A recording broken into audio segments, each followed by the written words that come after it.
Hello everyone, कैसे हो आप लोग। उम्मीद करते हैं कि आप लोग अपना एग्जाम का तैयारी बहुत ही बेहतरीन तरीका से कर रहे होंगे और वही आपके जो मेहनत हो रहा है उसमें चार चांद लगाने के लिए हम लोग आप लोग के लिए बहुत ही बेस्ट वीडियो तैयार किए हैं। यहाँ पे आप देखिएगा वन लाइनर, यानी कि जो एसएसटी में 2 साल 3 साल में जो वन लाइनर क्वेश्चंस बार बार रिपीट होते हैं, जो कि आपको देखना चाहिए क्योंकि एक क्वेश्चंस बार बार आते हैं और हो सकता है कि इतना इजी क्वेश्चन में आप सिली मिस्टेक कर दे और शायद एक क्वेश्चन ना देखने की वजह से ऐसा ना हो कि आप 2-3 मार्क्स कटवा ले अपने एग्जाम में। ठीक है, तो यहाँ पे ध्यान से एक एक क्वेश्चन को देखेंगे, समझेंगे और उसके बाद जो उसमें एक्स्ट्रा एक्सप्लेनेशन होगा, जो डेट्स होंगे, सारी चीजों के बारे में कवर करेंगे। यानी कि यहाँ पे टोटल 30 क्वेश्चन आपको देखने के लिए मिलेंगे, लेकिन ये 30 क्वेश्चन नहीं है, एक कम से कम आपको 50 से 60 क्वेश्चन हो जाएंगे। कैसे हो जाएंगे सर? तो यहाँ पे आपको उसके साथ साथ जो एक्स्ट्रा पॉइंट होंगे, जो एक्स्ट्रा डेट्स होंगे वो भी बताए जाएंगे, जो कि आसपास की चीजों के साथ आप उसको याद कर सकते हैं और यहीं से आपको मैक्सिमम क्वेश्चंस हर साल ऐसे क्वेश्चंस हैं जो रिपीट होते रहते हैं। तो यहाँ पे देखिएगा मोस्ट रिपीटेड सोशल साइंस के क्वेश्चंस यहाँ पे लाया गया है, जो कि वन लाइनर होगा और हम लोग बहुत ज्यादा टाइम नहीं लेंगे। आप लोग भी देखिएगा और साथ में ABC कमेंट भी कर दीजिएगा जो क्वेश्चंस आपको दिया जाएगा होमवर्क में, और बाकी क्वेश्चन तो आप यहाँ पे आसानी से बता देंगे। हम लोग समझेंगे कि सपोज कीजिए सर एग्जाम में कोई ऐसा क्वेश्चन आता है जो कि भूल जाते हैं और हम लोग बना नहीं पाते हैं, तो कैसे आप एलिमिनेट करके उस सही आंसर को टिक कर सकते हैं जो कि आप भूल चुके हैं, फिर भी आपको सही मार्क्स मिल जाएगा। तो यदि आप चाहते हैं कि फुल में फुल मार्क्स आए तो यहाँ पे कहीं ना कहीं देखना पड़ेगा, क्योंकि 1-2 मार्क्स कटने से आपका कहीं ना कहीं 2 से 3 मार्क्स कम हो जाएगा। ठीक है, तो यहाँ पे एक एक करके समझते हैं कि आखिर सब क्वेश्चन क्या है, कैसे सॉल्व करना है। यहाँ पे सबसे पहले जो याद किए हैं ना उससे तो सॉल्व करेंगे ही करेंगे, लेकिन जो क्वेश्चन आप भूल जाते हैं ना उसके बाद भी कैसे सही कर देना है वो तरीका हम आप लोग को बताएंगे। सबसे फर्स्ट क्वेश्चन क्या बोलता है, हु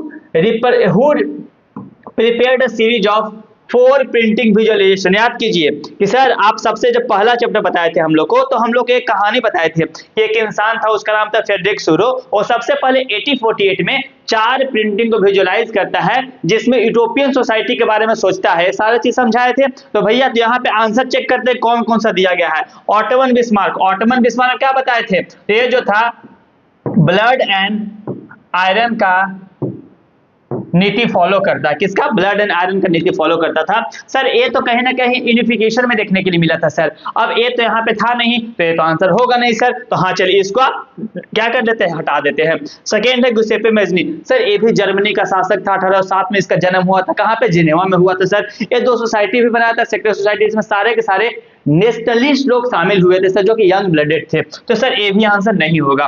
थर्ड फ्रेडरिक सूरो, तो हाँ सर यही आंसर हो, क्योंकि आप बताए थे कि जो फ्रेडरिक सूरो था वही सबसे पहले 4 प्रिंटिंग को विजुअलाइज किया था। है इजी, लेकिन इसके साथ साथ आपको 3 एक्स्ट्रा क्वेश्चन भी बताया गया जो कि आपको आगे एग्जाम में हेल्प करेगा। नेक्स्ट क्वेश्चन क्या है, which female figure is used as a national symbol to represent the France. बताए थे कि सर 2 पिक्चर्स बनाया गया था, एक मरियान का पिक्चर बनाया गया था और दूसरा जर्मेनिया का पिक्चर बनाया गया था। सर मरियान का पिक्चर फ्रांस में बनाया गया था और जर्मेनिया का पिक्चर जर्मनी में बनाया गया था। एक ऐसा पिक्चर विजुअलाइज करता है जो कि वहां पे लोग अपने आप को उसके साथ जोड़ सके, नेशनलिस्ट फीलिंग आ सके, और यह मेनली काम कंपोज एक ऐसा फिगर बनाया जाता है जिसमें किसी को उसके प्रति कोई नफरत दुश्मनी ना नजर आए, यानी कि सबको यूनाइट करने का काम करे। तो यहाँ पे 2 पिक्चर बनाया गया था। लेकिन सर यहाँ पे पूछ रहा है फ्रांस के बारे में, तो फ्रांस आप ऐसे याद करवाए थे कि जो जर्मनी होगा वहां पे जर्मेनिया होगा और जो फ्रांस होगा वहां पे मरियान हो जाएगा, क्योंकि जी से जर्मनी था, जी से जर्मेनिया था, तो ऐसे याद करवाए थे सर। तो फ्रांस का क्या हो जाएगा? तो मरियान हो जाएगा सर, यही आपका आंसर सही हो जाएगा। आपको तरीका भी बताए थे, आप ये मत सोचिएगा सर कहां से क्वेश्चन आ गया, किस तरीका से बनाना है, आपको सारा चीज पहले बताया गया है। यदि आप वीडियो नहीं देखें तो पीछे जाकर के वीडियो को देखें, क्योंकि जब आप वीडियो देखिएगा तब कहीं ना कहीं आपको सारे चीज क्लियर हो जाएंगे और आप इतना कंफर्म मान लीजिए कि 1 नंबर का क्वेश्चन तो कभी गलत नहीं होने वाला है। नेक्स्ट क्या है, important Who was the key figure behind the unification of Germany? अब देखिए एक क्वेश्चन कितना बार बता चुके, जर्मनी की यूनिफिकेशन के टाइम पे कौन सबसे ज्यादा इंपॉर्टेंट रोल निभाया था, मिलिट्री को स्ट्रेंथ किया था और साथ में डिप्लोमेसी का सहारा लिया था। तो सर यहाँ पे हम ऑप्शन से छाट सकते हैं क्या? तो ऑफ कोर्स ऑप्शन से छाट सकते हैं। यदि आपके पास ऑप्शन दिया गया है तो आप सोचेंगे कि इटली में कौन कौन सा लोग थे और जर्मनी में कौन कौन से लोग थे, और उसके बाद आप उसको छाट सकते हैं। जैसे आप ऑटोमन बिस्मार्क बताया तो जर्मनी की यूनिफिकेशन में आया था, वही आपको गुसेपे मेज़नी बताया तो जो कि इटली का था, तो इटली के यूनिफिकेशन में आया था। सर आप बताए थे कि इटली 7 फ्रेगमेंटेशन में बटा हुआ था, तो हाँ बाबू टोटल 7 फ्रेगमेंटेशन में बटा हुआ था, जिसमें सिर्फ एक रीजन था, उसका नाम था सार्डिनिया पिटमेंट, वहां का राजा विक्टर इमैनुअल द्वितीय था। ये पूरा का पूरा कहानी था इटली का। जब आपको एक कहानी पता होगा तो कहीं ना कहीं आप आंसर वहां से एलिमिनेट करके सही कर सकते हैं। अब देखिए सर नेपोलियन बोनापार्ट कहां से आ गया सर, ये तो यूनिफिकेशन में कभी सुने ही नहीं है, डिप्लोमेसी कहां से आ जाएगा, तो ये तो सर नहीं होगा। नेक्स्ट गुसेप्पे गैरिबोल्डी, हाँ सर ये लग रहा है कि हो तो सकता है, कोई दिक्कत, लेकिन ये इटली का कहीं ना कहीं है सर, कहां का है, इटली का है, तो ये भी मेरे ख्याल से नहीं होना चाहिए। चलिए कंफ्यूजन है तो इसको भी हम लोग रख लेते हैं। Second Ottoman Bismarck, sir Ottoman Bismarck तो जर्मनी का था, और लग रहा है कि यही सारा चीज किया होगा कि यही आयरन एंड ब्लड का नीति अपनाया था और अपने देश को एकजुट करने में, रेसलेस फील्ड को डेवलप करने में बहुत ज्यादा इंपॉर्टेंट रोल निभाया था। तो सर ये तो हो सकता है, लेकिन थर्ड आपका विक्टर इमैनुअल द्वितीय, ये तो राजा था, क्या था, ये तो उस टाइम पे किंग था, जो कि सार्डिनिया पेडिमेंट का राजा था, और जो कि क्या था, इटली का था। सर ये नहीं होगा, तो आंसर क्या हो जाएगा, ऑटोमन बिस्मार्क। इसका आंसर क्या हो जाएगा, ऑटोमन। है हार्ड की इजी, है इजी, लेकिन बहुत सारे बच्चों 1% भी याद नहीं करते हैं, तो कहीं ना कहीं उनको प्रॉब्लम का सामना तो करना पड़ेगा। लेकिन यदि वही चीज आप सोच लीजिए सिंपल कि हमको याद करना है और जो सर कहानी सुना है उस कहानी को दिमाग में रखते हैं, तो सारे के सारे आंसर बन जाएंगे। नेक्स्ट देखिए क्या बोल रहा है, the non cooperation movement in India was sparked by factor including. आखिर नॉन कोऑपरेशन मूवमेंट जब शुरू हुआ था, देखिए नॉन कोऑपरेशन का सिंपल मतलब होता है कि जब आप, जैसे ब्रिटिशर्स लोग जब इंडिया में आए थे, तो इंडिया के लोग डिसाइड किए थे ना कि जो भी लोग हैं, वकील हो, डॉक्टर हो या फिर स्टूडेंट हो, कोई भी ब्रिटिशर्स का सपोर्ट नहीं करेगा, क्योंकि बहुत सारे नेशनलिस्ट का मानना था कि यदि ब्रिटिशर्स यहाँ पे राज कर रहे हैं तो कहीं ना कहीं इंडियन के सपोर्ट से ही कर रहे हैं। जिस दिन इंडिया अपना हाथ पीछे कर लेंगे, यानी कि इंडिया अपना सपोर्ट देना बंद कर देगा, उसी दिन जो ब्रिटिशर्स है वह इंडिया को छोड़ करके चले जाएंगे। तो यहाँ पे सिंपल आंसर समझते हैं कि जो नॉन कोऑपरेशन मूवमेंट था इंडिया का, वह किस फैक्टर के द्वारा बहुत ज्यादा स्पार्क किया था, यानी बहुत ज्यादा फैल चुका था। तो आप आंसर देखिए, द जालियांवाला बाग मैसेकर कब बताए थे, तो सर ये तो आप बताए थे 13 अप्रैल 1999 को हुआ था सर। और एक किसके वजह से हुआ था, तो जो रॉलेट एक्ट आया था सर, आंसर देख लीजिए, फिर रॉलेट एक्ट, जो रॉलेट एक्ट आया था सर उसके खिलाफ था सर। तो ये दो चीज यहाँ पे देखने के लिए मिलता है। तो हाँ सर जालियांवाला बाग हत्याकांड तो हो सकता है, लेकिन जो रॉलेट एक्ट था और खिलाफत इशू था उसके वजह से तो ज्यादा ये भी एस्पायर किया था सर। और रिप्रेसिव ब्रिटिश पॉलिसी, और जो ब्रिटिश पॉलिसीज का, क्योंकि ये जो पॉलिसीज था वह क्या था, रिप्रेसिव ब्रिटिश पॉलिसीज था, तो सर पॉलिसीज की वजह से भी हुआ था। तीनों पॉइंट कहीं ना कहीं हमको ऐसा लग रहा है सर, ये तीनों ऐसे पॉइंट है क्योंकि एक ही पास हुए हैं ना, सारे के सारे जो है 1990 में ही हुए हैं, और सब लोग एक दूसरे से कनेक्टेड है, इसी वजह से इसका आंसर क्या हो जाएगा, ऑल ऑफ द एबव हो जाएगा। डेट भी लिखवा दिए हैं, डेट भी देखते चलिएगा, इसी वजह से बोले कि यहाँ पे सिर्फ 30 क्वेश्चन नहीं है, कम से कम आपको 50 से 60 क्वेश्चन देखने के लिए मिलेंगे, क्योंकि हर एक क्वेश्चन में आपको 2 से 3 एक्स्ट्रा चीज बताया जा रहा है, और जो कहीं पे नहीं बताया जाएगा वहां पे बस बोर्ड पे लगा दिया जाता है, स्लाइड किया जाता है, ए बी सी, ऐसे नहीं करवाएंगे हम आपको यहाँ पे याद करवाने के लिए आए हैं। आपको यहाँ पे हम टाइम पास नहीं करना है कि सर जो भी क्वेश्चन है पढ़ के आगे पार कर दें, पढ़ना बिल्कुल नहीं है। हम आपको समझाएंगे कि कैसे आप एग्जाम में बहुत ही बेहतरीन तरीका से एक एक क्वेश्चन को सही आंसर कर सकते हैं। यदि आप आंसर आपके दिमाग से निकल भी जाता है, फिर भी किस तरीका से आप यहाँ पे हर एक गलत चीजों को भी सही करने का कैसे आप कर सकते हैं, वो चीज सिखाया जा रहा है।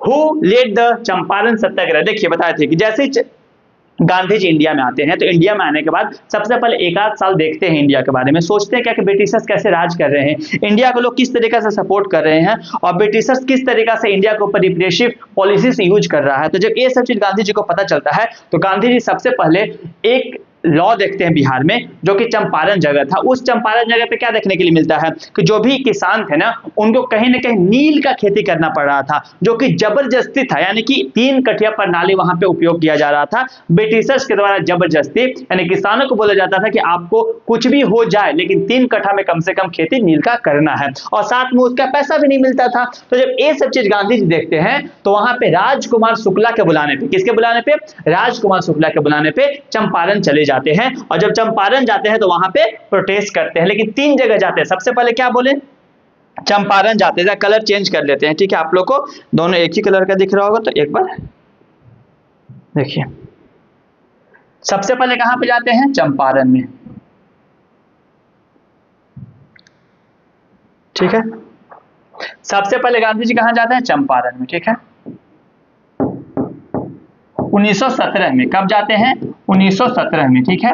उसके बाद कहां पे जाते हैं, खेड़ा में, कहां पे जाते हैं, और फिर कहां पे जाते हैं, खेड़ा में। उसके बाद कहाँ पे जाते हैं, खेड़ा, याद रखिएगा। खेड़ा में मिल मजदूर, किसके लिए जाते हैं, मिल मजदूर। यहाँ पे किसके लिए जाते हैं, पीजेंट्स के लिए, ठीक है, पीजेंट के लिए, ठीक है। यहाँ पे जाते हैं मिल मजदूर के लिए, ठीक है। उसके बाद कहाँ पे, अहमदाबाद में जाते हैं। 3 जगह पे जाते हैं गांधी जी। अब जब 3 जगह पे जाते हैं पूरा प्लांटेशन वर्कर के लिए कहाँ पे जाते हैं, तो आप बताइए ऑपरेसिव प्लांटेशन सिस्टम कहाँ पे चल रहा था, सर चंपारण में चल रहा था। तो चंपारण में देखने के लिए मिलेगा। तो आंसर क्या कीजिए, कौन गया था, बोला हु लेड द, तो कौन लेड किया था, आप आंसर पूछिए। बाल गंगाधर तिलक, सर ये तो लेड नहीं किए थे सर। सुभाष चंद्र बोस, सर इनका तो तब तक नाम भी उतना फेमस नहीं था। आपका आंसर क्या है, महात्मा गांधी और जवाहरलाल नेहरू। देखिए जवाहरलाल नेहरू उनके साथ गए थे लेकिन लीड नहीं कर रहे थे। लीड कौन कर रहे थे, तो महात्मा गांधी। आपका आंसर क्या हो जाएगा, महात्मा गांधी। यहाँ पे 3 पॉइंट बताया गया, उसको भी लिख लीजिएगा। नेक्स्ट, द साइमन कमीशन, देखिए बहुत ही इंपॉर्टेंट कमीशन था। देखिए इसको कहीं ना कहीं जब इंडिया में आया था ना, तो इसमें जितने भी सदस्य थे, जितने ही मेंबर थे, सारे के सारे ब्रिटिशर्स मेंबर थे। इसी वजह से कहीं ना कहीं इसको क्या बोला जाता था, व्हाइट मैन कमीशन के नाम से जाना जाता था। और इसमें कोई भी इंडियन थे ही नहीं। अब आप खुद सोचिए कि यदि हम बोलते हैं कि हम आपके घर के लिए एक रूल बनाते हैं और उसमें आपके घर के लोग कोई शामिल नहीं करते हैं, तो हिपोक्रेसी हो गया ना। तो इसका मतलब कि आपके लिए रूल बनाया जा रहा हो, आप ही को शामिल नहीं किया जा रहा, आप ही से नहीं पूछा जा रहा। तो कैसा रूल हुआ आपके लिए, क्योंकि जो भी रूल बनेगा आपके अनुसार से बनना चाहिए। तो वही चीज यहाँ पे था कि इंडिया के लिए रूल बनाने के लिए आया था इन लोग, लेकिन कहीं ना कहीं इसमें एक भी इंडियन शामिल नहीं थे। इसी वजह से इसको बैकआउट किया जा रहा था, साइमन कमीशन का, ठीक है। अब इसका मेन क्या बोले, बैकआउटेड क्यों किया जा रहा था, तो आंसर देखते हैं। शायद जो कहानी बताने उसी में से मिल जाएगी, इसीलिए बोलते हैं कहानी सुनिए, 50 जगह भटकने से काम नहीं होगा। यहाँ पे आपको बोल चुके हैं कि वन लाइनर का लिए बेस्ट प्लेटफॉर्म मिलेगा। यहाँ पे इतने क्वेश्चंस करवा देंगे वन लाइनर कि उससे बाहर 1000% गारंटी के साथ बोल सकते हैं कि नहीं आ गया। तो सीबीएसई हो या फिर जैक बोर्ड हो, कोई भी बोर्ड हो, इससे बाहर नहीं आएगा, याद रखिएगा। अब it is propose immediately independence. अरे भैया ऐसा तो कभी नहीं, देखिए इंडिया में कोई भी देश में डायरेक्ट किसी भी देश में अचानक से ये नहीं बोला जाता कि हमको अभी के अभी इंडिपेंडेंस जब मिलता भी नहीं, तो आंसर नहीं होगा सर। चलिए ठीक है। Next, it did not include any Indian member. हाँ सर अभी तो बताएं कि व्हाइट मैन कमीशन था, इसमें एक भी इंडियन मेंबर नहीं था, ये हो सकता है सर। चलिए नेक्स्ट पढ़ते हैं। It supported the partition of India. Sir India का पार्टीशन को सपोर्ट किया था, इसी वजह से लोग गुस्सा थे। साइमन कमीशन कब आया था, इंडिया का पार्टीशन कब हुआ था, दोनों में बहुत ज्यादा डिफरेंसेस है सर। तो ये तो होगा नहीं, तो सर ये भी नहीं होगा। नेक्स्ट क्वेश्चन है, it was headed by the non British officer. हाँ सर ये तो हेड किया जाता नॉन ब्रिटिश ऑफिसर्स के द्वारा, लेकिन हेड करना बहुत बड़ी रीजन नहीं था। यदि आपके पास 5 मेंबर है और एक मेंबर हेड कर रहा है तो वो उतना मैटर नहीं करता है, लेकिन जब पांचों के पांचों मेंबर एक ही कम्युनिटी को, तो कहीं ना कहीं वो मैटर करता है। तो इसी वजह से ये भी आंसर नहीं होगा, और लेकिन ये आंसर आपका 100% हो जाएगा। नेक्स्ट क्वेश्चन देखते हैं क्या है। Which country initiated the system of indentured labor, क्या है, indentured labor migration from India। देखिए इंडिया से जब बहुत सारे लोग थे ना, यहाँ से जबरदस्ती जो ब्रिटिशर्स लोग थे यहाँ से पकड़ के लेकर के जाते थे अलग अलग जगह पे प्लांटेशन पे काम पे। जैसे कि आप नीचे जाल चले जाइए तो आप हम लोग के नीचे जैसे श्रीलंका में जाइएगा या फिर फिजी जाइएगा, वहाँ पे आपको मैक्सिमम लोग क्या मिलेंगे, इंडियन मिलेंगे। ताकि इंडिया अपने मन से तो गए नहीं होंगे, क्योंकि इंडिया एक ऐसा देश था जो कि बहुत ज्यादा उस टाइम पे अमीर देश था, ठीक है। अब इतना अमीर देश के लोग क्यों काम करने जाएंगे, बिल्कुल नहीं जाएंगे। तो यहाँ पे जबरदस्ती लेकर के जाया जाता था, किसके द्वारा, तो ब्रिटिशर्स के द्वारा। तो यहाँ पे आंसर देखते हैं फ्रांस तो सर उस टाइम पे उतना ताकतवर था नहीं, हमारे देश पे कब्जा किया था लेकिन बहुत बड़े एरिया में नहीं किया था, कुछ छोटे मोटे एरिया में किया था, ये नहीं होगा सर। स्पेन तो सर था ही नहीं, तो छोड़ दीजिए इसको। पोर्तुगीज लोग थे लेकिन सर इतना ज्यादा है तो गोवा हुआ के आसपास ही बस घूमते हुए बस चिल करते रहते थे, कोई टेंशन नहीं था, ठीक है। अब उसके बाद आपको आंसर ब्रिटेन देखने के लिए मिलेगा। तो सर जो ब्रिटेन है ना, तो कहीं ना कहीं ब्रिटेन होगा आंसर। ऐसा ही इसलिए होगा ब्रिटेन, क्योंकि आपको पता है जो ब्रिटेन है ना वही इंडिया पे राज किया था और यही अलग अलग जगह पे प्लांटेशन के लिए लेकर के जाया जाता था, ठीक है। नेक्स्ट क्वेश्चन है कि द ग्रेट डिप्रेशन ऑफ 1929। देखिए जब फर्स्ट वर्ल्ड वॉर खत्म होता है 1914 से 1919, तो उसके बाद से, ठीक है, यानी कि 1919-20 के बाद से एक ऐसा एरिया यूरोप में, मतलब एक ऐसा सिस्टम बन गया था। सिस्टम क्या बोले, एक ऐसा टाइम आ चुका था ना कि जब जॉब नहीं था लोगों के पास, जब लोगों को काम नहीं मिल रहा था, लोगों को खाने के लिए अनाज नहीं मिल रहा था, लोग रोड पे प्रोटेस्ट कर रहे थे, जो पैसा था उसका वैल्यू बहुत ज्यादा डिवैल्यूएट हो रहा था।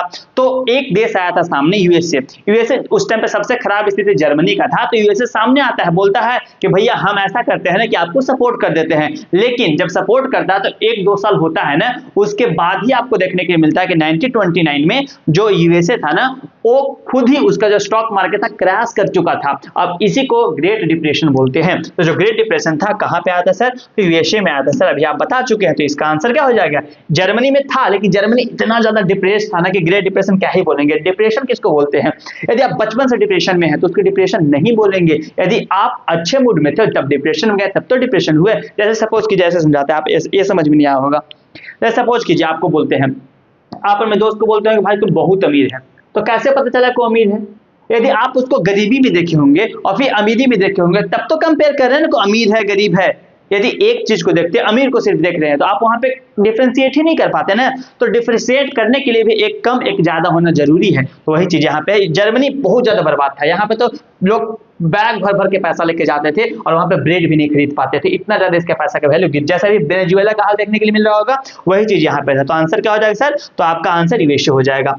The first phase of the industrial revolution began in which country? ये तो बताना भी नहीं है कि कौन से देश में सबसे पहला रिवोल्यूशन आया था। तो इंडिया से बहुत सारे सामान को लूट लूट के ब्रिटिशर्स लेकर के जाते थे और वहां पे उस सामान को बहुत ही अच्छे तरीका से इंडस्ट्री में मशीन था उनके पास, तो वहां पे बहुत ही अच्छे अच्छे प्रोडक्ट बनाते थे और फिर उसको यूरोपियन मार्केट में, इंडियन मार्केट में, एशिया में और यूरोप में लाकर के बेचते थे और बहुत अच्छा खासा मुनाफा कमाते थे। तो कहां पे हुआ था सर? तो ब्रिटेन में हुआ था। इसका आंसर बिल्कुल सही है। और आप लोग साथ में आंसर नहीं समझ में आया, कुछ गलत लगे तो आपको कमेंट करना है, बताना है, दोस्तों के साथ शेयर भी करना है, क्योंकि आप जो कंटेंट यहाँ पे देख रहे हैं ना, 50-50, 60-60 क्वेश्चंस करवा करके आपको एक दिन ऐसा आएगा कम से कम 1000 प्लस क्वेश्चंस इस प्लेटफॉर्म पे मिलेगा। और आप इतना गारंटी मान लीजिए कि आपको याद करने का तरीका बता रहे हैं, तो माइंड पे प्रेशर भी नहीं डालना, आपको याद हो जाएगा। और यहाँ से आप 20 से 30 मार्क्स जितना भी आता है पूरे के पूरे मार्क्स कवर कर लेंगे।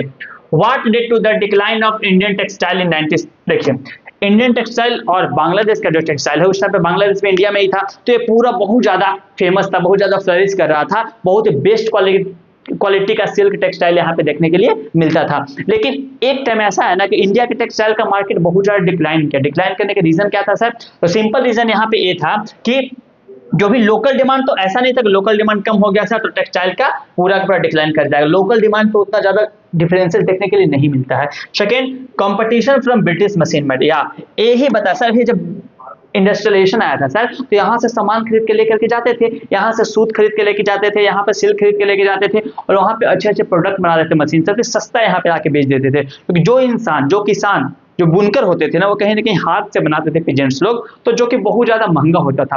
और जब ये मार्केट में बेचते थे तो लोग खरीदने के लिए रेडी नहीं होते थे। वही ब्रिटिशर्स का जो सामान था, जो कपड़ा था, बहुत ज्यादा सस्ता होता था और ब्रिटिशर्स लोग आराम से सस्ता बेच देते थे। इसी वजह से ऐसा देखने के लिए मिलता है।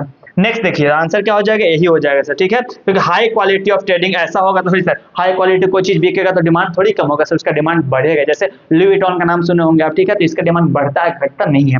Next, protective tariff by the British government. Sir tariff तो लगता है, तो हो सकता है कम हुआ होगा, लेकिन डिक्लाइन करने का यहाँ पे मकसद है ना कि कम से कम 40 से 50% गिरना को डिक्लाइन। अब 1-2% का उतना ज्यादा मार्केट में इफेक्ट नहीं देखने के लिए मिलता है। शेयर मार्केट नहीं है कि सर 2% गिर गया, 3% नहीं। यहाँ पे एक मार्केट का बात किया जा रहा है टेक्सटाइल का। उस टाइम पे बहुत सारे बिजनेसेस नहीं थे, ठीक है ना।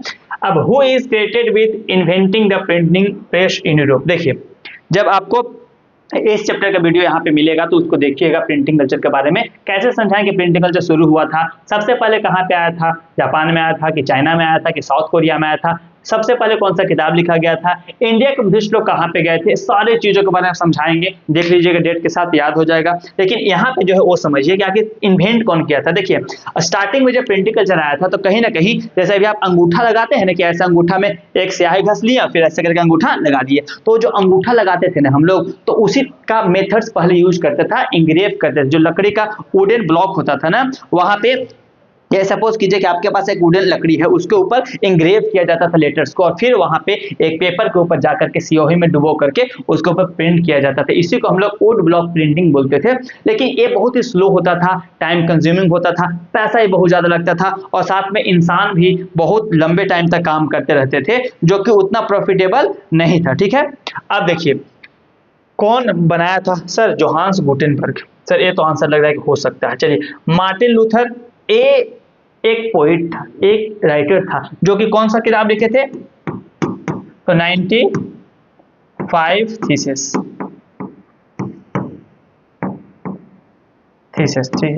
ठीक है, थीसिस। देखिए, थीसिस। अब ये जो किताब 95 थीसिस लिखे थे, ये मेनली जो भी पॉप्स लोग थे या फिर जो भी वहाँ का क्रिश्चियन लोग का जो क्या बोलते हैं उसको, जो मंदिर होता है ना, अब हमको नाम याद नहीं आ रहा, ठीक है। अब वहाँ पे जो 95 थे उसको चिपका दिया गया था दीवार उनके गेट पे, और उनको डिबेट करने के लिए बुलाया गया था कि यदि आपका धर्म सही है, आपका धर्म लोगों को पूछने का हक देता है, तो आप डिबेट कीजिए कि जो भी परंपराएं चल रही है, जो भी कस्टम चल रहा है, वो सही है कि गलत है, उस पर डिबेट करने के लिए लोगों को बुलाया। बहुत ज्यादा बिका था, ठीक है, उस टाइम पे बहुत ज्यादा। नेक्स्ट क्या है, मार्को पोलो। सर ए मार्को पोलो तो नहीं थे सर, और थॉमस एडिसन, अल्वा एडिसन तो बल्ब का खोज किया था सर, ये भी नहीं होगा। तो आंसर क्या हो जाएगा आपका, जोहान गुटेनबर्ग एक ऐसा इंसान था सर जो कि सबसे पहले क्या किया था, तो आपका प्रिंटिंग प्रेस को बनाया था। और बनाने के बाद याद कीजिए क्या बताया था, उस टाइम पे बहुत ही फास्ट यानी कि 180 बाइबल्स का किताब छपा था। तो शायद एक क्वेश्चन आगे भी आपको देखने के लिए मिल जाएगा सेम टू सेम कि कौन सा किताब छपा था, बाइबल। देखिए कुरान क्यों छापेगा भैया, कुरान तो कोई नहीं छापता है। वेदास, वेदास भी उस टाइम पे ब्रिटिशर्स लोग के पास या फिर यूरोपियन लोगों के पास वेदास क्यों होगा, तो सर ये भी नहीं होगा। आंसर इलियाद। इलियाद एक बहुत अच्छा कहानी है, कविता है, उसको देखिएगा। और यहाँ पे देखिए बाइबल है, तो सर बाइबल सबसे पहले छापा था क्योंकि उस टाइम पे जितने भी क्रिश्चियन था उनका जो पॉली बुक था वो क्या था, बाइबल था सर। तो इसकी वजह से कुरान क्या था, तो मुस्लिम लोग का बाइबल, मुस्लिम लोग का क्या था मेनली, हॉली बुक था। और जो सबसे ऊपर था आपका वह हिंदुइज्म का सबसे अच्छा बुक था, ठीक है। अब वेदास, जैसे 4 वेदास पढ़े, ऋग वेद, सामवेद, यजुर्वेद। तो which leader plays a pivotal role in the unification of Italy by inspiring national. अब देखिए ये इटली वाला कितना बार बता चुके हैं, कौन सा ऐसा इंसान था जो कि इटली के लोगों को बोला कि भैया आप लोग एकजुट होइए, क्योंकि 7 फ्रेगमेंटेशन बटा हुआ था ना, सिसिल्स के कुछ राज्य अलग के कब्जे में थे, अलग राज्य अलग के कब्जे में थे। एक सिर्फ राज्य था सार्डिनिया पेडिमेंट, जो कि किसके कब्जा में था, तो वहीं के राजघराना के कब्जा में था, बाकी कोई भी नहीं था। तो वहां के लोग वही इंसान क्या किया, सबको इंस्पायर किया होगा। तो सर गिसेपे गैरिबोल्डी, सर गैरिबोल्डी तो था वहीं का, लग तो रहा है कि हो सकता है। गिसेपे मेज़नी, सर ये भी वहीं का था सर। और विक्टर एमिल द्वितीय, ये भी वहीं का था सर। लेकिन सबसे पहले पूछ रहा है कौन इंपॉर्टेंट रोल निभाया था unification of Italy by inspiring nationalist, nationalist को इंस्पायर करने में। तो सर नेशनलिस्ट का जब बात आएगा तो आपको गिसेपे मेज़नी पे टिक करना है। क्यों, क्योंकि यही सबसे पहले 2 सोसाइटीज बनाया था, और ये जो दोनों सोसाइटी है वो कहीं ना कहीं नेशनलिस्ट लोगों को इंस्पायर करने का काम करता है। इस चीज का ध्यान रखना, गलत करके आ जाइएगा।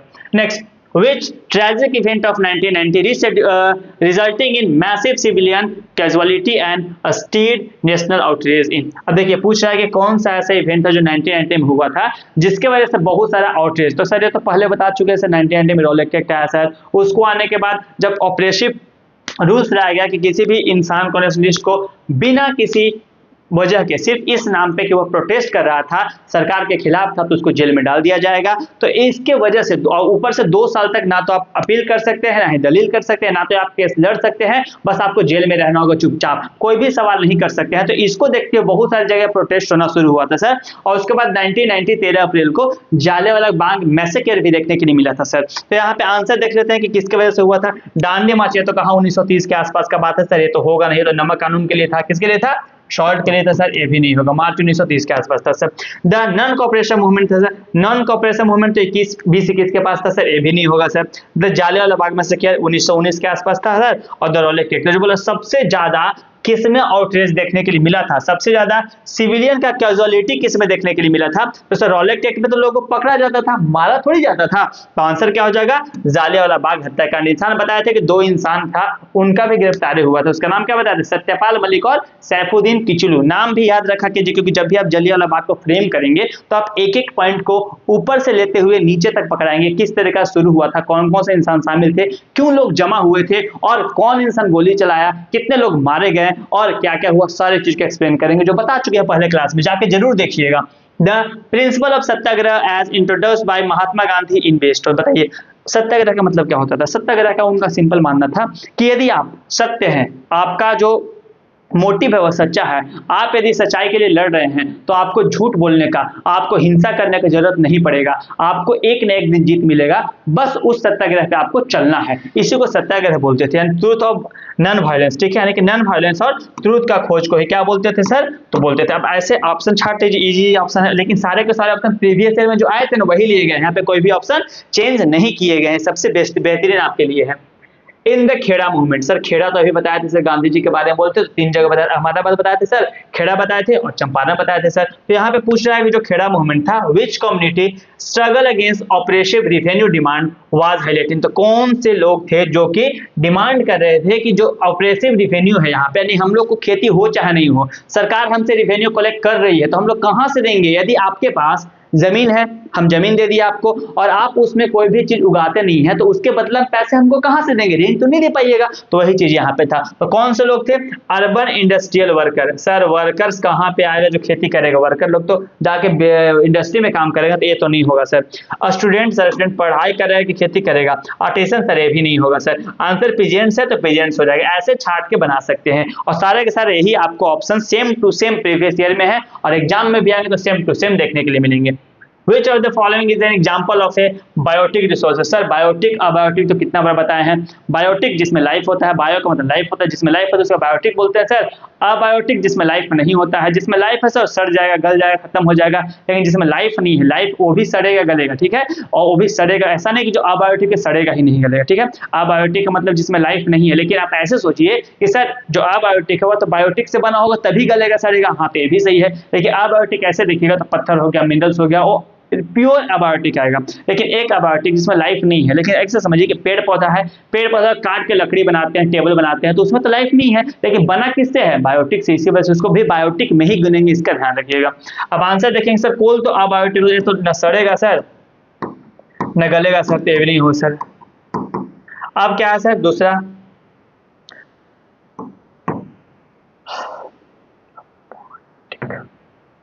चलिए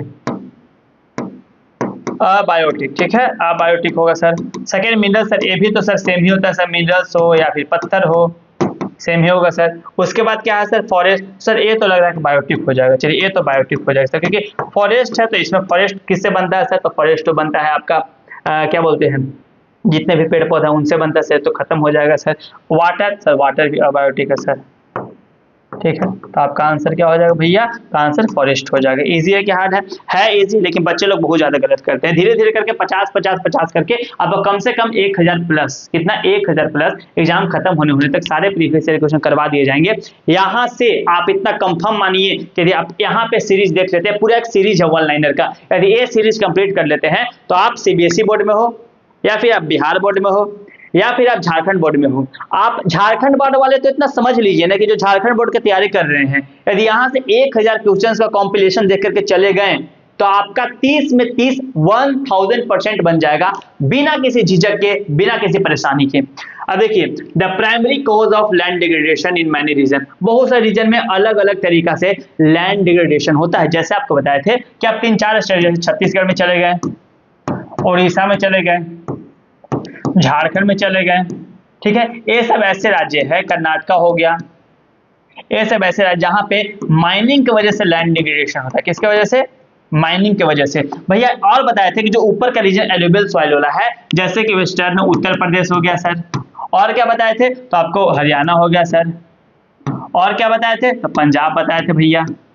तो ये सब ऐसे रीजन था जहां पे बहुत ज्यादा मात्रा में क्या किया जाता है? तो जमीन में पानी डाल जाता है, यानी कि क्या किया जाता है? तो जमीन को इरिगेट, यानी कि इरिगेशन की वजह से होता है भैया, इरिगेशन की वजह से, ठीक है, इरिगेशन की वजह से यहाँ पे लैंड डिग्रेडेशन होता है। एक एरिया महाराष्ट्र वाला बताया था भैया, महाराष्ट्र, राजस्थान, यहाँ पे बोले थे भैया कि क्या होता है, यहाँ पे आप नॉर्थ ईस्टर्न रीजन भी इसमें लिख सकते हैं, नॉर्थ ईस्टर्न रीजन, ठीक है। तो क्या बोले थे भैया कि ये जो 2 रीजन है महाराष्ट्र राजस्थान, यहाँ पे जो ओवर ग्रेजिंग होता है, क्या होता है? Over grazing.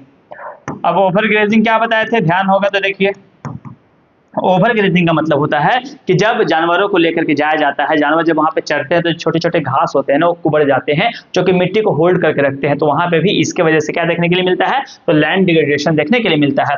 अब यहाँ पे देख लेते हैं क्या होगा भैया, ओवर इरिगेशन, डिफॉरेस्टेशन, रिसाइकलिंग तो कैसे होगा भैया, इसका तो कोई मतलब ही नहीं बनता है।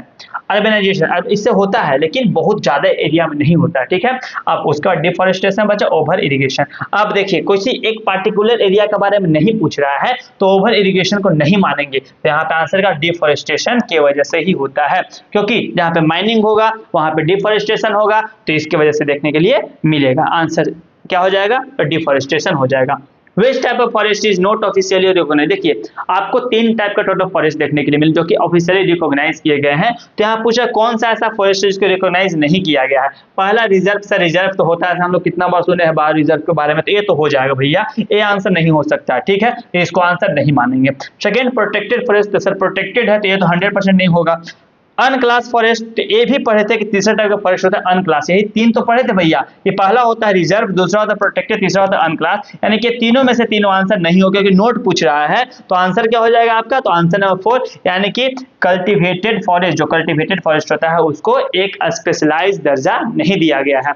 नेक्स्ट देखिए, विच of the following is not considered a method of rain water harvesting. देखिए जब पानी होता है ना तो उसको कहीं ना कहीं स्टोर किया जाता है, उसी को रेन वाटर हार्वेस्टिंग सिस्टम बोलते हैं। और ये जो फर्स्ट पानी होता है उसको स्टोर नहीं किया जाता क्योंकि उसमें कचरा सब भर जाता है। तो अब आंसर क्या होगा, जो कि एक मेथड नहीं है। तो सर रूफ टॉप कलेक्शन तो बताए थे कि ये मैक्सिमम एरिया में तमिलनाडु में तो फिक्स कर दिया गया है, बहुत सारे एरिया में रूफ टॉप कलेक्शन सेंटर बनाए जाते हैं जहां पे पानी को स्टोर किया जाता है। तो भैया ये तो नहीं होगा, 100% मान लीजिए। चलिए नेक्स्ट है चेक डैम। अरे भैया चेक डैम तो हम लोग गांव में होता है, मस्त कूद कूद के नहाते हैं, मजा आता है। झारखंड के बच्चे को तो पता होगा चेक डैम क्या होता है, मस्त डेली जाते हैं, जैसे ही पानी आता है मछली पकड़ते हैं, नहाते हैं, घूमते हैं, खाते हैं, पीते हैं। चेक डैम नहीं होगा भैया, ठीक है। आपका जोहाज, भैया जोहाज तो बताया था कि होता है कहाँ पे होता है, तो आपका राजस्थान वाले एरिया में होता है। यहाँ से बोरवेल, तो बोरवेल जो है यहाँ से तो पानी निकाला जाता है, पानी डाला नहीं जाता है। तो आंसर क्या हो जाएगा आपका, तो बोरवेल हो जाएगा। आंसर क्या, आंसर डी यानी कि आपका बोरवेल सही आंसर हो जाएगा। नेक्स्ट देखिए क्या है, नेक्स्ट आपका है कि which soil type also known as the regur soil. बहुत बार बता चुके हैं कि रेगुर सॉइल हम लोग ब्लैक मिट्टी को बोलते हैं। किसको बोलते हैं, ब्लैक सॉइल पे। यहाँ पे मिल गया आपको कॉटन हो गया, पैडी हो गया, इसका खेती देखने के लिए मिलता है, ठीक है। अब एल्यूवियल सॉइल है, एल्यूवियल सॉइल तो नहीं होगा भैया, ठीक है। ब्लैक सॉइल तो हाँ भैया यही बताया भी ब्लैक सॉइल हो जाएगा। नेक्स्ट देखिए क्या होता है, देखिए लेटेराइट सॉइल बताया था। लेटेराइट सॉइल हम लोग उस सॉइल को बोलते हैं जब बहुत ज्यादा मात्रा में पानी होता है और उसके पानी होने के बाद जो ऊपर का मिट्टी रहता है वो लीचिंग की वजह से हट जाता है, उसी को हम लोग लेटेराइट सॉइल बोलते हैं। नेक्स्ट देखिए, alluvial soil are predominantly found in the region. अभी बताया कि एल्यूवियल सॉइल जो होता है वो ऊपर के रीजन में पाता है। एल्यूवियल सॉइल उस सॉइल को बोलते हैं जब सपोज कीजिए कि ऐसे पहाड़ है और यहाँ से जब पानी ऐसे ऐसे आ रहा है तो पानी अपने साथ में क्या लेकर के आएगा, तो बहुत सारे सेडिमेंट्स लेकर के आएंगे और वही सेडिमेंट्स जमा हो जाता है धीरे धीरे करके, और जो नया सेडिमेंट रहता है उसको हम लोग न्यू एल्यूवियल सॉइल खादर बोलते हैं और ओल्ड एल्यूवियल सॉइल को भांगर बोलते हैं। तो जो न्यू एल्यूवियल सॉइल होता है भैया उसमें बहुत ही अच्छे क्वालिटी का मिट्टी आता है, उसमें बहुत सारा मैन्योर रहता है, इसके वजह से उसमें खेती अच्छे मात्रा में हो जाता है। तो कहाँ पे देखने के लिए मिलेगा, तो आपका नॉर्दर्न प्लेन पूरा का पूरा किससे बना हुआ है, जो सबसे ऊपर का प्लेन है उसको नॉर्दर्न प्लेन बोलते हैं, और वो पूरा का पूरा किससे बना हुआ है आपका, तो कौन सा सॉइल से, एलुवियल सॉइल से बना हुआ है। इसका आंसर क्या हो जाएगा, तो नॉर्थ प्लेन हो जाएगा, जो कितना एरिया में फैला हुआ, 9th क्लास में पढ़े होंगे, 7 लाख स्क्वायर किलोमीटर, कितना 7 लाख स्क्वायर किलोमीटर एरिया में फैला हुआ है। नेक्स्ट देखिए, one major cause of water scarcity. अब देखिए वाटर स्कैर्सिटी, वाटर कमी बहुत सारे रीजन की वजह से होता है, लेकिन एक रीजन बताना है जिसकी वजह से वाटर स्कैर्सिटी देखने के लिए मिलता है। एक्सेसिव रेनफॉल, रेनफॉल ज्यादा होगा तो वाटर स्कैर्सिटी क्यों होगा भैया, ये तो नहीं होगा। हम लोग को बुर्बक समझे हैं, बुर्बक नहीं समझे, आप लोग को समझा रहे हैं कैसे एलिमिनेट करना है। एक over exploitation of water resource, हाँ ये तो हो सकता है भैया, बहुत ज्यादा मात्रा में वाटर रिसोर्सेज का यूज करेंगे, बहुत ज्यादा मात्रा में उसको लगाएंगे तो कहीं ना कहीं दिक्कत देखने के लिए मिलेगा। Abundant ground water, ground water यदि बहुत ज्यादा मात्रा में होगा भैया तो कमी की, एबंडेंट का मतलब प्रचुर होता है, क्या होता है, प्रचुर, प्रचुर का मतलब बहुत ज्यादा मात्रा में, ये जब ज्यादा मात्रा में होगा तो कमी क्यों होगा, ये भी नहीं होगा। एडवांस्ड इरिगेशन टेक्निक्स, यदि एडवांस इरिगेशन टेक्निक रहेगा भैया तो इरिगेशन तो अच्छे से हो जाएगा, भाई पानी तो है तभी तो इरिगेशन किया जा रहा है, तो ये भी नहीं होगा। तो आंसर आपका क्या हो जाएगा, over exploitation of water resources, यानी कि जब आप वाटर रिसोर्सेज को ज्यादा यूज करते हैं तब आपको स्कैर्सिटी देखने के लिए मिलता है। Which country is often cited as an example of a complex power sharing model due to the linguistic and cultural diversity। कल क्लास आने वाला है, सब लोग आप लोग अलार्म सेट करके रखिएगा, कल या फिर परसों सुबह आपको एक क्लास जाएगा पावर शेयरिंग का, और बहुत ही अच्छे तरीके से आपको पावर शेयरिंग को एक्सप्लेन करेंगे। कोशिश करें क्लास को जितना छोटा रखे आपको, लेकिन सारे पॉइंट आपको स्लाइड में दिख जाएंगे, स्क्रीनशॉट लिखिएगा, आंसर लिखिएगा, सारा बन जाएगा। अब देखिए पूछ रहा है कि किस देश में देखने के लिए मिला था जहां पे प्रॉब्लम हुआ था, मॉडल शेयरिंग का यूज किया गया था। तो भैया इंडिया पढ़े नहीं थे हम लोग, 2 देश पढ़े थे, एक पढ़े थे बेल्जियम और भैया दूसरा पढ़े थे श्रीलंका, जहां पे दिक्कत देखने के लिए मिला था।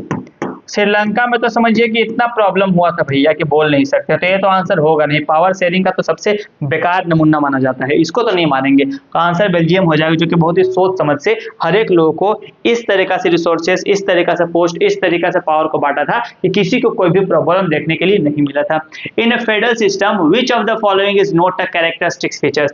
फेडरल सिस्टम क्या होता है भैया, हमको नहीं पता है, तो बता देते हैं। देखिए, फेडरल सिस्टम का सिंपल मतलब होता है कि जब आप अपने पावर को, चाहे जो भी सेंटर के पास पावर है, उस पावर को जब अलग अलग लेवल पे डिवाइड कर देता है, अलग अलग लेवल पे अलग अलग को बांट देता है, तो उसी को बोलते हैं हम लोग क्या, तो फेडरलिज्म बोलते हैं। यानी कि पावर का डिसेंट्रलाइज कर देना ही क्या कहलाता है, आपका फेडरलिज्म कहलाता है। जैसे कि अभी हम लोग को तीन चीज देखने के लिए मिलता है। एक मिलता है यूनियन लिस्ट, दूसरा मिलता है स्टेट लिस्ट, और तीसरा मिलता है कंकरेंट लिस्ट। अब ये तीनों क्या होता है, तो देखिए, यूनियन लिस्ट ऐसा लिस्ट को बोलते हैं जिसमें सिर्फ और सिर्फ यूनियन रूल बना सकता है। सेकेंड होता है स्टेट लिस्ट, इसमें सिर्फ और सिर्फ स्टेट रूल बना सकता है। और थर्ड आपका होता है कंकरेंट लिस्ट, इसमें दोनों मिलकर रूल बनाते हैं। लेकिन लेकिन लेकिन यदि यूनियन लिस्ट रूल बना देता है तो यूनियन के द्वारा बनाया गया रूल्स ही मान्य होता है। अब देखिए, पूछ रहा है कौन सा कैरेक्टर फीचर्स नहीं है, किसका, फेडरल गवर्नमेंट का, फेडरल सिस्टम का। Division power between the centre and state, sir ये तो अभी बताएं कि होगा, जब पावर को डिवाइड किया जाएगा, यहाँ पे पावर डिवाइड किया जा रहा है तो होगा। ड्यूअल गवर्नमेंट है, सेंटर स्टेट, दोनों तो सेम ही नहीं भैया, क्या डिफरेंस है, तो ये भी हो जाएगा। सेंट्रलाइजेशन ऑफ पावर, पावर को सेंट्रलाइज कर दिया जाए, पावर को सेंटर के पास ही दे दिया जाए, तो भैया जब एक ही के पास पावर रखेंगे तो कैसे फेडरल होगा। एंड इंडिपेंडेंट जुडिशरी, यानी जुडिशरी इंडिपेंडेंट है तो एग्जीक्यूटिव इंडिपेंडेंट होगा, यानी कि सबको जब इंडिपेंडेंट पावर दिया जाएगा तो भैया ए भी नहीं होगा। तो आंसर क्या हो जाएगा आपका, आंसर सी, यानी कि सेंट्रलाइजेशन ऑफ, यानी कि पावर, यानी पावर को जब सेंटर के पास दिया जाएगा तो वही आपका आंसर सही हो जाएगा, क्योंकि नोट पूछ रहा है तो ये आपका आंसर, बाकी यस का आंसर है। ठीक है, which soil type also known as the rego, देखिए सेम सॉइल, सेम क्वेश्चन आ गया है, इसमें दिमाग नहीं लगाना है, नेक्स्ट बढ़ जाना है। Which structures built across a river is used to store water for various, बताइए जो रिवर्स होता है ना वो अलग अलग, देखिए विच स्ट्रक्चर, कौन सा स्ट्रक्चर बिल्ड किया जाता है रिवर के आसपास या रिवर के पास में, जिसके द्वारा उसके पानी को स्टोर किया जाता है और अलग अलग पर्पसेस में यूज किया जाता है। इसका सिंपल कहने का मतलब है कि रिवर ऐसे जा रहा है, ठीक है, एक रिवर ऐसे जा रहा है, मान लीजिए ऐसे ऐसे रिवर जा रहा है, तो इसके आसपास में कुछ ना कुछ ऐसे ऐसे चैनल्स बना लिए जाते हैं जो कि इसके पानी को स्टोर करते हैं कहीं पे ले जाकर के, या फिर उस पानी को अलग अलग चीजों के लिए यूज करते हैं। तो इसको क्या बोलते हैं भैया, डैम्स। डैम्स तो पूरा पानी को रोक के ही बनाया जाता है नदी में, भैया ये तो नहीं होगा। ठीक है, खादिन्स ये भी नहीं होगा, जोहार्स ये भी सारे के सारे कहाँ पे किए जाते हैं, तो जहाँ पे पानी का दिक्कत होता है, जैसे कि बंगाल का कुछ रीजन में और आपका राजस्थान और रीजन में खादिन्स और जोहार देखने के लिए मिलता है। ठीक है, इस पे भी एक वीडियो आएगा जल्द ही। अब ए आपका आंसर, इसको बोलते हैं इनंडेशन चैनल, यानी कि एक ऐसे चैनल जहाँ पे रिवर के पानी को स्टोर करके बचा के रखा जाता है। Rain water harvesting primarily help, rain water harvesting किसमें हेल्प करेगा, पानी को बचाने में, पानी को स्टोर करने में। तो आंसर देख लेते हैं, इंक्रीजिंग एवोपरेशन, पानी जमा करने से एवोपरेट थोड़ी होगा, उसके लिए तो गर्मी चाहिए, जब ठंडा है तो गर्मी तो आपको भी चाहिए होगा। अब capturing and storing rain water to recharge ground water, capture किया जाता है, स्टोर किया जाता है, साथ में ग्राउंड वाटर को रिचार्ज करने के लिए, भैया यही आंसर लग रहा है, आगे तो देखेंगे ही नहीं, आगे देखिए भी नहीं। ठीक है, नेक्स्ट बोल रहा है which of the following is the key features of commercial bank as an economy.